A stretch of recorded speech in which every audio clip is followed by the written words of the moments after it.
everybody, welcome back to my channel Language and Literature. Today I'll teach you critical thinking skill. You know that critical thinking skill is one of the many skills of thinking skill, and you can find all these thinking skills in my book Unlocking Cognitive Skill and Language Proficiency. Besides, you will come across other types of skills such as learning skill, memory skill, language skills, all types of skills. The main purpose of this book is to introduce all these skills to students and hope that students will practice these skills in their life. Let's come back to our today's topic. Our today's topic is critical thinking skills. One day, Raghib and Adib, students of class 11, were assigned by me to write an essay on climate change. After going home, Raghib studied a book on this essay. Few days later, he wrote everything he came across from this book on the answer script in the exam hall. When I was checking the script of Raghib, I found that the viewpoint he generated in the writing and evidence he provided, supported by different sources, were similar to 90% students of this class. So there was not any unique viewpoint he generated in his writing. On the other hand, Adib read a couple of articles written by scientists, a couple of articles written by environmentalists, a couple of articles written by politicians.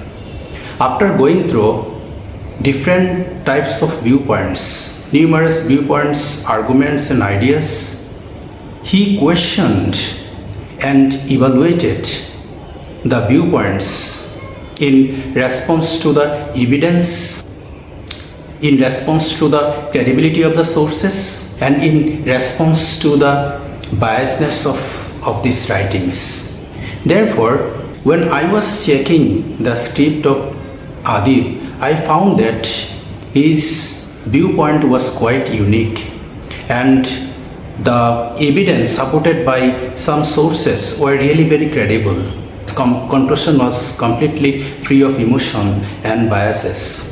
So from this writing, I came to know that Raghib read so many articles in order to develop his viewpoint and evidence supported by some credible sources and the conclusion.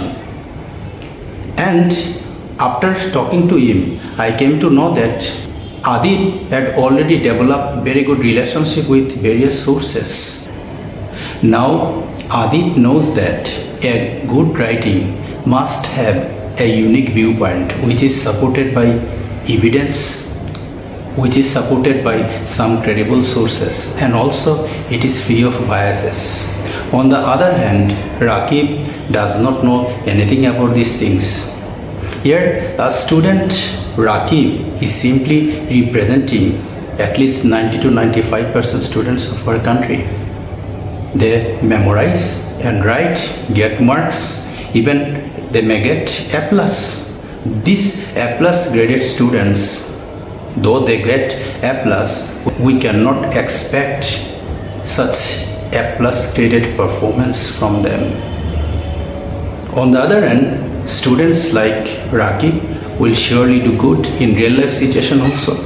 He will surely be able to generate his unique viewpoint supported by some credible sources, and is also capable of generating objective writing. And on the other hand, students like Raghib does not know anything about these things. So if you really want to be a critical thinker, you have to go through various viewpoints. You have to analyze the information, evaluate the evidence, and finally come to a conclusion which is free of biases and your personal emotion. But do our students practice these things in real life?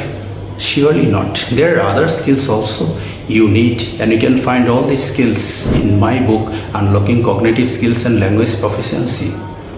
And I am telling you to go to market and buy this book, available at rokumari.com and also www.ieldonline.com. You should not memorize or you should not cram anything, and you should not write anything out of your memorization and cramming. This is the task. This is the task you should do what Rakib has done. But as a teacher, I have to do something. What I should do? I should welcome a class which should be interactive. In my class, I should promote open-ended question. I should promote what and how questions from my students. This is how I can make the class very interactive one.